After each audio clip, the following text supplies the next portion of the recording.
Kolegji zgjedhor ka pranuar kërkesën e Partisë Socialiste, duke shfuqizuar 130 vendimet e Komisionit Qendror të Zgjedhjeve, që padiste me formular tip njësitë vendore nismëtare për mbajtjen e referendumeve kundër reformës territoriale. Pranimin e padis, shfuqizimin e vendimeve të Komisionit Qendror të Zgjedhjeve me numër nga 24 deri 152, datë 14/11/2014, të vendimit numër 160, datë 1/12/2014, dhe rrëzimin e kërkesës së 130 grupeve nismëtare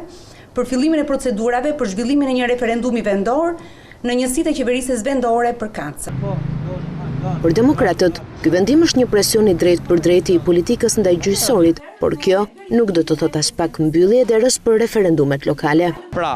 është një vendim i kolegjit mbi një vendim të KZ-s që ka ezaruar efektet e tij, por nuk mund të shbëj ato 10% firma për çdo njësi dhe në total në mos gabojnë rreth 70.000 firma. Këto kërkesa që drejtohen Presidentit të Republikës, siç parashikon Kodi Zgjedhor, janë ende për të shqyrtuar dhe më pas do të vazhdojnë procedurën më tej. Nëse do të ketë ndonjë pretendim tjetër nga Partia Socialiste për të anulluar të drejtën kushtetuese të këtyre komuniteteve, ashtu siç nuk i dëgjoi përpara se të miratonte hartën, tua mbyll gojen dhe të mohoi përfundimisht çdo lloj drejte,